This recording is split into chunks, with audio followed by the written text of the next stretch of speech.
The council chamber shimmered like a cathedral of stars. 100 alien delegations floated in suspended platforms, their forms refracted by the crystalline walls of Varen IV's orbiting citadel. Voices overlapped, a cacophony of clicks, growls, and resonant tones. Most weren't words but laughter, derisive, sharp, and unified. The cause of their amusement hovered at the center, a holographic rendering of Earth's first warship. Its lines were brutal, square, and inelegant. No flowing curves of living metal, no latticed gravitic shielding. Just a colossal slab of alloy plated in black, engines mounted like an afterthought, bristling with cannons that looked more like industrial drills than weapons. A mining barge dressed for war, sneered a delegate of the res, translucent wings fluttering in mirth. An iron coffin, hissed a scaled Vathian strategist. Primitive metallurgy, do they expect us to die of laughter? Another called out. The chamber rippled with fresh mirth. Only one voice remained silent, standing tall at the center of humanity's solitary dais. Commander Elara Voss clasped her hands behind her back, posture rigid, jaw set. She wore the slate-gray uniform of the Terran Defense Fleet, unadorned save for the single star pinned to her collar. Her eyes, pale as steel, swept across the chamber. She didn't rise to the bait. She let them laugh. A low, commanding voice cut through the noise. Enough. The chamber stilled. Hierarch Zale Thuan had spoken. His immense form loomed from the highest platform, scaled hide glimmering under the crystalline light. Age had not dulled his predatory bearing. His ridged skull and golden eyes radiated authority. When he leaned forward, his spined crest cast a shadow across the chamber floor. Humans petitioned for membership in the Concord, Zale Thuan said. His tone was measured, but contempt simmered beneath. Membership requires strength, as well as words. You claim strength, yet present this. He gestured at the hologram, talons flexing. Explain, Commander. Elara met his gaze without flinching. Earthbreaker is humanity's first deep space warship. It was not built to impress. It was built to survive. And to end threats decisively. The chamber stirred. Whispers rolled like distant thunder. A three-eyed delegate leaned toward its neighbor, voice carrying. They truly believe this hulk can contend with fleets forged from living suns? Zale Thuan's jaw split in a smile, sharp, humorless. Commander Voss, do you understand why your petition fails? Concord fleets move faster than thought, wield plasma hotter than stars, bend gravity itself. Your vessel cannot even bend light. It is an insult. Elara's voice remained calm. Perhaps, but it endures fire your ships cannot. It strikes with force you will not. That earned another ripple of amusement. Zale Thuan raised a claw for silence. You misunderstand, human.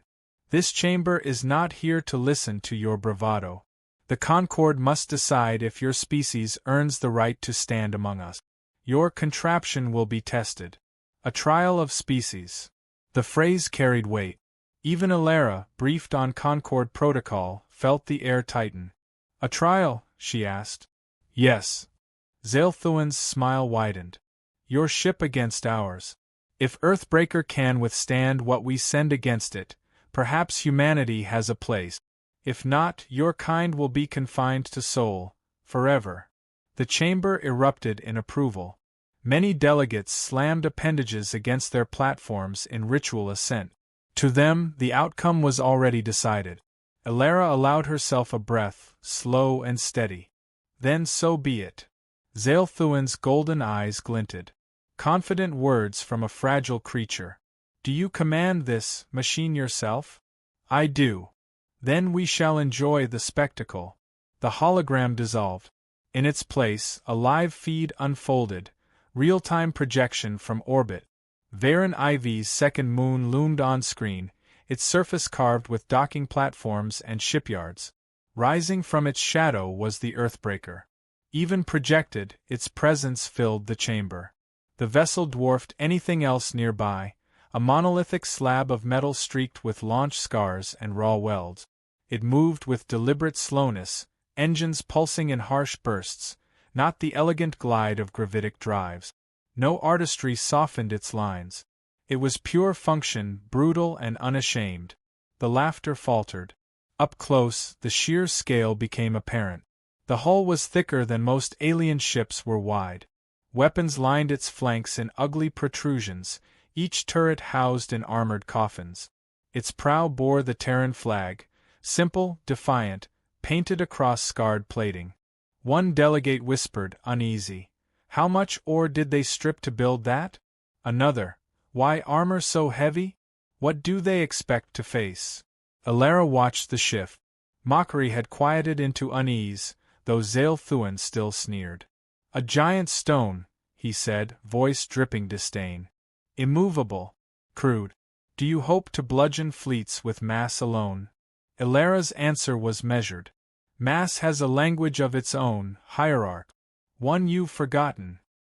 His eyes narrowed, but he said no more. The council moderator, a translucent being of living crystal, extended its faceted limbs.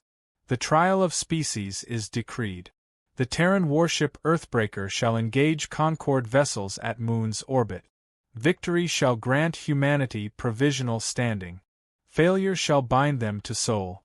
So it is written." A resonant gong reverberated through the chamber. The decision was sealed. Elara inclined her head once, sharply. Then she turned, cloak sweeping behind her as she left the dais. She didn't look back at the sneers, or at Zale Thuan's predatory stare. Her path was forward, to the waiting warship. She stepped into the shuttle, silence pressing in at last. Through the viewport, Earthbreaker filled her vision, steel, scars, and stubborn defiance made manifest. Her pilot glanced back. "They laughed, didn't they?" "They always do," Elara said, voice even. She settled into her seat, gaze fixed on the warship. "But they won't when the first shot lands." The shuttle engines flared. Behind her, Varen 4 gleamed like a jewel. Before her, the Earthbreaker waited, ugly, massive, patient as a hammer before the swing. The trial had begun. The command deck of the Earthbreaker thrummed with restrained energy. Thick bulkheads surrounded the crew like the ribs of a leviathan, cables humming, consoles glowing with green and amber light. The ship had no elegance. Its corridors were bare metal, its consoles jury-rigged with human pragmatism, but every surface carried the weight of purpose. Commander Elara Voss stood at the center of the bridge, boots planted on steel grating, hands clasped behind her back. Around her, officers murmured status reports, their voices steady but taut. "All systems green, Commander," said Lieutenant Soren, navigation officer. His gaze never left the trajectory screen. "Course plotted for Moon's orbit. Rail batteries charged," reported Gunnery Chief Ralston. "Payload locked and ready." Elara gave a single nod. "Open comms. I want the crew to hear me." The deck lights dimmed fractionally, signaling shipwide broadcast. Elara drew in a breath, eyes sweeping the crew. "You've heard the laughter," she said. Her voice carried, firm but not raised. "They think this ship is a joke. They think we are a joke. Today we prove them wrong. We don't need their sleek hulls or bending light. We need only what we've built with our hands, with our blood. Remember that when the first salvo lands." The crew answered not with cheers but with silence, focused, solemn, unified. That silence was worth more than applause. The comm closed. Elara turned back to the viewport. Outside, Varen's second moon gleamed, scarred with shipyards and orbital stations. Beyond, stars burned cold and impartial. A flicker cut across the void. Then another. "Contacts," Soren announced. His voice was calm, but tension edged it. 3 Concord warships inbound. Design signatures. Vathian cutters, Res strikers, and a Thuan destroyer. The enemy ships emerged from hyperslip, sleek and glistening like predators breaking water. Their hulls shimmered with energy, shields rippling across surfaces alive with strange geometry. They moved with impossible grace, curving through orbit without inertia. The council chamber would be watching every moment. Elara imagined their smirks as they compared humanity's blunt hammer with these blades of light. Range, she asked. 40,000 clicks, Soren replied. Closing fast. Elara leaned forward, voice low but firm. Rail batteries 1 through 4, fire when locked. Ralston's hands flew across controls. The deck shook with a deep, resonant thud as capacitors discharged. From the Earthbreaker's prow, slugs the size of shuttles screamed into the void. There was no flash, no elegant beam, just kinetic death hurled at a fraction of light speed. Seconds later, the first rest striker bloomed in fire. Its shield shattered under the impact, hull crumpling inward before detonating in a spray of molten fragments. The bridge erupted with restrained exclamations. One down, Ralston reported, disbelief under his professional tone. The Vathian cutter juked aside, nimble, but the second salvo clipped its flank. Armor sheared away, venting atmosphere in a glittering trail. The destroyer returned fire, lances of plasma searing across the void. The Earthbreaker shuddered as shields absorbed the first strikes. Heat alarms shrieked. Port shields at 70%, Soren called.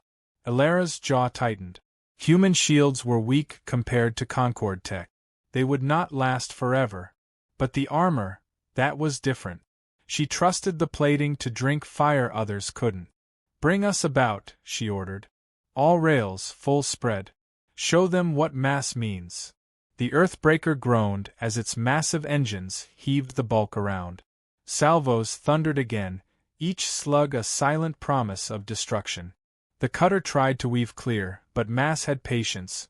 One rail shot struck dead center, punching through shield and core alike. The vessel tore apart, halves spinning into the void. Only the destroyer remained, dancing with agile grace. Plasma burned against the Earthbreaker's hull, scorching plating, rattling bulkheads. Armor holding, Ralston confirmed. Outer layer only. She hasn't even bitten through the second. Elara exhaled through her nose. Good. Return fire. The rails lit again. The destroyer rolled, evading, but not fast enough. A slug caught its stern, engines flaring, momentum faltering. The chamber on Varen would be silent now. No laughter, only the dawning realization that humanity's joke had teeth. Commander, Soren said, hesitation in his tone, incoming reinforcements. Concord fleet jump signatures. 5 vessels, mixed classes. So, Zaelthuan wasn't content to test. He meant to crush. Elara's eyes narrowed. Of course he does. The screen bloomed with fresh contacts. Shimmering frigates, an interceptor, a capital cruiser bristling with alien energy weapons. Their hulls gleamed like living jewels. Ralston swore under his breath. They'll swarm us, Commander. We can't keep up rail fire on all of them. Elara studied the tactical display. Slow and deliberate, she gave her order. Then it's time to show them what else we brought. Ralston blinked. You mean? Yes, she said, voice cutting through hesitation. Arm the deep charges. The crew stiffened. Deep charges were never meant for combat. Designed for asteroid mining, they were compact nuclear warheads encased in penetrator shells. Tools to split rock into harvestable fragments. Now weaponized, they carried a different purpose. Charges armed, Ralston confirmed, voice hushed. Target formation center, Elara commanded. Detonate in their path. Soren's hands shook only once before steadying. Trajectory locked. The Earthbreaker spat 3 charges into the void. They drifted almost lazily compared to sleek alien missiles, arcs predictable and clumsy. The enemy fleet adjusted course, sneering at primitive munitions, until the charges triggered. Light split the void. Silent suns bloomed, their shockwaves tearing across orbit. Shields flared, buckled, then shattered under the blunt, merciless force of nuclear fire. 2 frigates vanished outright. The interceptor spun out of control, hull vaporized. Even the capital cruiser reeled, its shield scorched, hull plating scarred. The bridge shook from the aftershock. Crew braced, eyes wide. Ralston whispered, "My God." Elara's face was carved in stone. Not God. Human engineering. Silence stretched across the command deck. Outside, wreckage drifted, glowing faintly in starlight. The capital cruiser limped, energy fields stuttering. "Commander," Soren said softly, "the council chamber is watching this live." "I know," she replied. Her gaze locked on the crippled cruiser. "And we're not finished."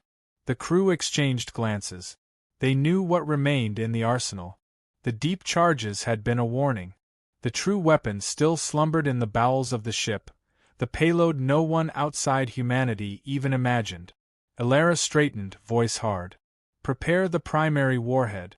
They wanted a trial. Let them see the verdict coming. The deck fell silent. No one dared breathe. The Earthbreaker loomed in the void, a silent giant scarred but unbroken, its arsenal awakening. The laughter that had filled the council chamber hours ago was gone, replaced by something colder. Fear. The council chamber had gone silent. Not the respectful hush of diplomacy, but the stunned quiet of prey realizing the predator isn't who they thought it was. Delegates leaned forward in disbelief, their eyes fixed on the unfolding battle above Varen's second moon. On the feed, the Earthbreaker loomed scarred but unbowed. Wreckage drifted around it, fractured frigates, burning strikers, shattered hulls of ships designed to outclass humanity 100-fold. Yet the Terran vessel endured, guns still hot, armor scorched but intact. In the chamber's highest platform, Hierarch Zaelthuin rose to his full height. His crest flared, scales glinting.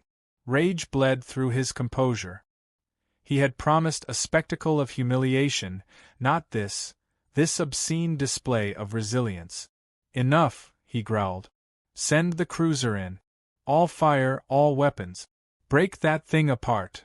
The capital cruiser obeyed. On the screen, its energy lattice ignited, cannons unleashing a storm of plasma and gravitic torpedoes. The void flared white as volleys converged on the Earthbreaker. Inside the human ship, alarms wailed.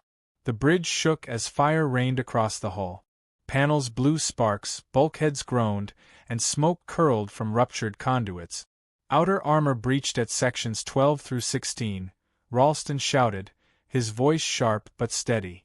"Secondary layers holding. Shields collapsing." Soren barked. Elara Voss stood firm, one hand gripping the rail. Her voice cut through chaos. "Maintain course.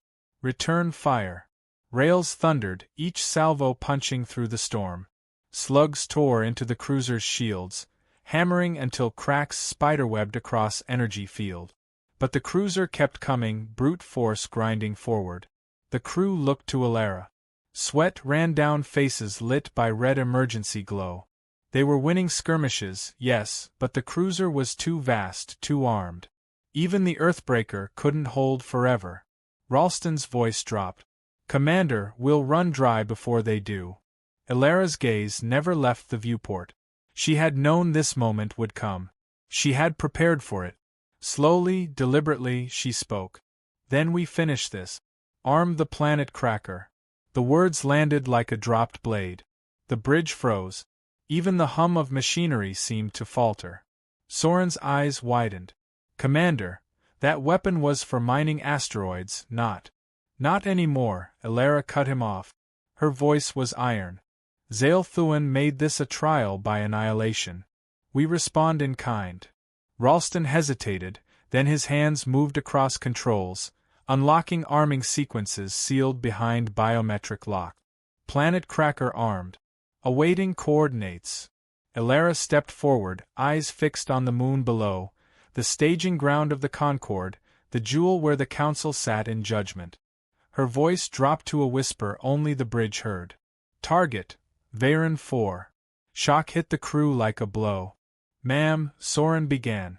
"Do it," she said. The finality in her tone left no room for argument. The warhead detached from Earthbreaker's belly, drifting outward, its surface dark and silent. It didn't shine like alien weapons. It didn't hum with exotic energies. It was just steel and payload, simple, brutal, and terrifying. The capital cruiser shifted, sensing threat. Its guns turned on the warhead. Too late. With a single coded pulse, Elara triggered detonation. The void split. At first, there was silence, a silent bloom of impossible light. Then came the shock. Varen IV's crust ruptured like glass under strain, seams of molten fire racing across continents. The feed caught mountains shattering, seas boiling away, cities vanishing in expanding fractures. The planet convulsed, broke, and collapsed inward. The council chamber shook as the shock wave rippled through space. Delegates clutched rails, eyes wide with horror. Many cried out in disbelief, their languages overlapping in chaos. The projection showed the unthinkable, a world cracking in half, its mantle exposed, magma plumes clawing toward the void. On the Earthbreaker's bridge, the crew stood in stunned silence, the glow of destruction reflecting in their eyes. No one spoke. Elara broke the quiet. Her voice was steady, devoid of triumph. "Transmit to the council." The comm officer nodded, trembling as the channel opened. Across the chamber, Elara's image flickered to life, a human standing calm against the backdrop of smoldering consoles and steel bulkhead. "You laughed at us," she said, her tone even, cold. "You mocked our ship, our people, our place among you. You thought us weak because we build with iron, because we fight with mass, because we endure with flesh and bone. You saw a coffin." Her gaze cut across the chamber like a blade. "Now you see what it carries inside." Behind her, the viewport still showed Varen 4 tearing itself apart, its crust collapsing into a storm of molten fragments. Billions of lives had witnessed their jewels split open, not just destroyed, but unmade. Elara's voice dropped into silence after that final sentence. She didn't argue for membership. She didn't plead for respect.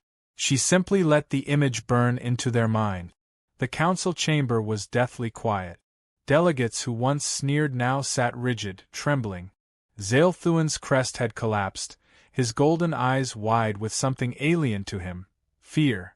The moderator's crystalline body dimmed, light refracting weakly through fractured facets. No pronouncement came. No judgment. Just silence. On the Earthbreaker's bridge, Elara finally allowed herself to exhale. Her crew remained silent, still processing the scale of what they had done. She turned, gaze sweeping over them, faces pale, eyes haunted yet alive. "We are no one's prey," she said softly. The words were not broadcast. They were for her crew alone. Outside, the broken halves of Varen 4 drifted apart, magma bleeding into the void. The council had wanted proof of strength. Humanity had delivered proof of terror. And for the first time in the history of the Concord, the galaxy understood the truth. Underestimating Earth was not a mistake one survived.